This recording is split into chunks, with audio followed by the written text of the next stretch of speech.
Terpukul dan malu, Dewi Kadita melarikan diri ke hutan, kemudian menuju laut selatan. Di tepi pantai Parangtritis, dia memohon kepada Yang Maha Kuasa, dan keajaiban terjadi. Air laut yang menyentuh tubuhnya perlahan menyembuhkan kutukan. Tapi transformasi ini mengubahnya menjadi sesuatu yang lebih dari sekadar manusia biasa. Dia menjadi Nyi Roro Kidul, penguasa spiritual Laut Selatan dengan kekuatan supernatural yang tak terbatas.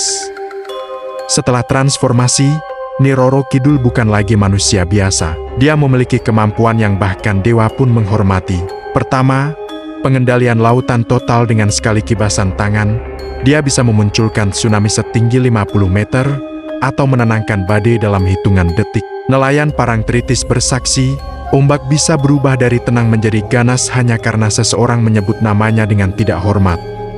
Kedua, pasukan gaib tak terhitung ribuan makhluk halus dari jin laut hingga arwah pelaut yang tenggelam menjadi tentaranya. Mereka menjaga setiap jengkal Laut Selatan atas perintahnya. Ketiga, metamorfosis sempurna Nyi Roro Kidul bisa berubah wujud menjadi gadis cantik berusia 20 tahunan, nenek-nenek tua, bahkan ombak itu sendiri. Yang paling berbahaya, dia sering menyamar sebagai wisatawan cantik untuk menggoda pria muda. Keempat, kekuatan hidup dan mati. Dia bisa menyembuhkan penyakit kronis dengan sentuhan, tapi juga bisa mengambil nyawa hanya dengan tatapan. Hati-hati, jika kalian ke pantai selatan dan melihat wanita cantik berbaju hijau sendirian, jangan mendekati, itu mungkin Nyi Roro Kidul sedang berburu. Inilah bagian paling mengejutkan yang jarang diketahui orang. Sejak masa Sultan Agung Mataram di abad ke-17, ada perjanjian spiritual yang masih berlaku hingga detik ini antara keraton dan Nyi Roro Kidul. Perjanjian itu sederhana tapi mengikat. Setiap sultan yang naik tahta wajib menjalani ritual pernikahan gaib dengan Nyi Roro Kidul. Ini bukan metafora, ini ritual sungguhan dengan saksi spiritual. Sebagai imbalannya, Nyi Roro Kidul berjanji melindungi keraton dari segala malapetaka dan menjaga kestabilan kekuasaan. Bukti nyata perjanjian ini, ritual labuhan yang masih dilakukan setiap tahun. Keraton mempersembahkan pakaian pengantin lengkap, perhiasan emas, bunga melati, dan makanan kesukaan Nyi Roro Kidul ke Laut Selatan. Kamar Kencono di Keraton Yogyakarta, sebuah kamar yang hanya boleh ditempati Nyi Roro Kidul. Tidak ada yang berani masuk, bahkan untuk membersihkan.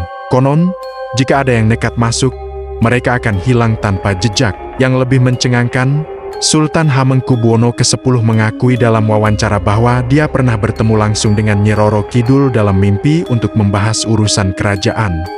Di era digital ini, Nyi Roro Kidul tidak menghilang, malah penampakan dan fenomena aneh semakin sering terjadi.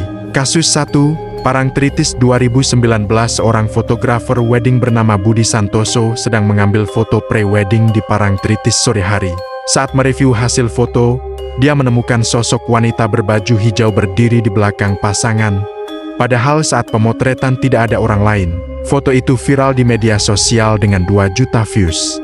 Kasus 2, Hotel berbintang Yogyakarta. Beberapa hotel mewah di Yogyakarta secara resmi melarang tamu memakai baju hijau atau mendekorasi ruangan dengan warna hijau. Alasannya, terlalu banyak laporan tamu tak diundang yang muncul di kamar-kamar tersebut. Kasus 3, Tsunami Pangandaran 2006. Puluhan korban selamat bersaksi bahwa sebelum tsunami, mereka melihat wanita cantik berbaju hijau melambaikan tangan dari tengah laut, seolah memperingatkan bahaya. Kasus 4, video TikTok viral 2023. Seorang TikToker mengunggah video selfie di pantai Depok. Di detik ke-15, terlihat jelas siluet wanita berambut panjang berbaju hijau lewat di belakangnya. Video itu ditonton 50 juta kali sebelum akhirnya dihapus oleh TikTok karena konten supernatural. Lalu, apa kata sains tentang fenomena Nyi Roro Kidul? Dr. Slamet Sutrisno, antropolog Universitas Gadjah Mada, menjelaskan bahwa Nyi Roro Kidul adalah representasi dari kolektif unconscious masyarakat Jawa terhadap kekuatan alam yang tidak bisa dikontrol. Prof. Hari Ahimsa, guru besar antropologi UGM, menyatakan bahwa sosok Nyi Roro Kidul adalah personifikasi dari rasa hormat dan ketakutan manusia terhadap laut yang ganas dan tak terprediksi. Namun, Mbah Marijan, spiritual leader dari Parangtritis, berargumen berbeda. Nyi Roro Kidul bukan simbolisme, dia nyata, hidup, dan masih aktif menjaga keseimbangan alam semesta.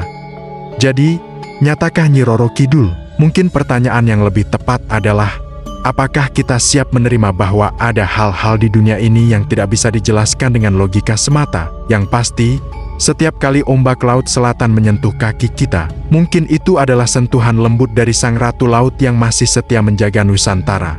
Pesan untuk kalian, jika suatu saat berkunjung ke pantai selatan, ingatlah untuk selalu menghormati laut dan penghuninya, karena ada yang mengatakan, Nyi Roro Kidul tidak pernah lupa pada mereka yang tidak menghormatinya.